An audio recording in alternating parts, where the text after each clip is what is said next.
The United States Golf Association and Play 9 have teamed up with local athletics to kick off Senior Open Week, which happens here in Columbus at Blacklick Woods Golf Course. Aaron Kemp, NBC4. An arrest this weekend led police to discover a card skimmer on this ATM.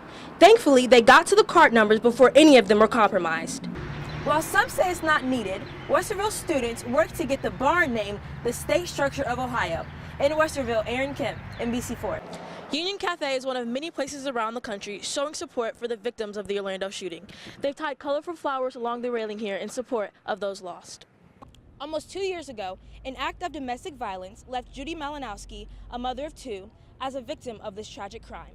Even after extensive care, she remains in the hospital and may not live for much longer. It destroyed my life, my family's life, the kids' life, everyone around us' life, and the laws of justice are just not there. Her attacker, Michael Slager, is currently serving 11 years for his crime.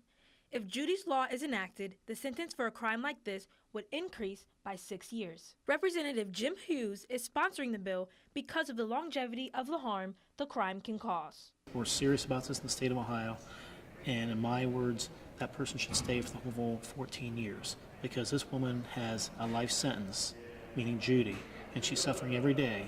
Kayla Malinowski, Judy's oldest daughter, has to deal with the lasting effects firsthand. Wow, he got 11 years. My mom, my sister, and I all got a life sentence. While we stand here today, my mom lays in a hospital bed where she has been for 689 days. Time continues to be a factor in getting this law passed because of the state of Judy's health. She is in critical condition from the crime. This is what Judy basically has sent me texts and everything else, how important this is to her.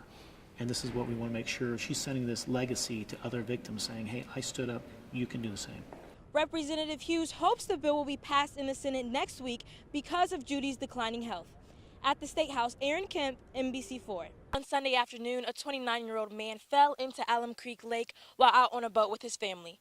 ODNR is still out searching for him. ODNR Lieutenant Jeff Baker has been overseeing the efforts. Yeah, this is our first fatal incident on Alum Creek. Since this morning, family and friends of the victim have been on site and assisting authorities to locate their loved one. My heart breaks for them. I mean, this is terrible. It's terrible that they have to be going through this.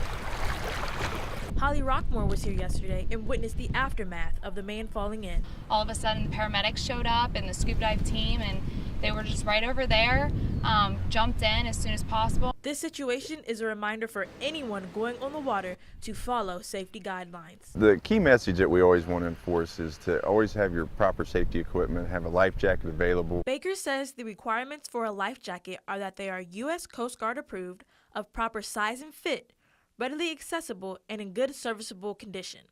Also, any child under 10 years old needs to wear one. These regulations are relevant for frequent boater Michael Puccetti. How often do you wear your life jacket? Every time, no matter what.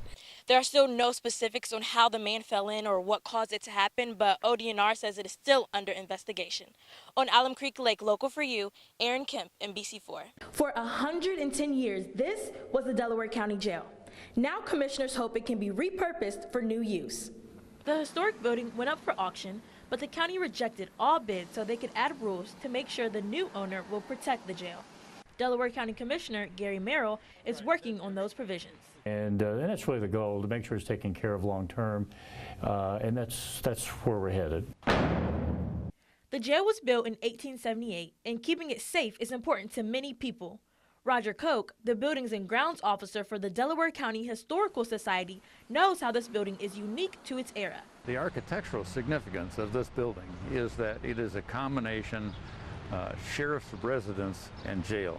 Now that's very unusual in this part of the 19th century. Being in prison didn't stop some inmates from getting the chance to do some brightly colored art. The trustee of the Delaware County Historical Society, Jan Fleshman, has the story behind the paintings. The painting was done by prisoners who could be trusted, and they were called trustees.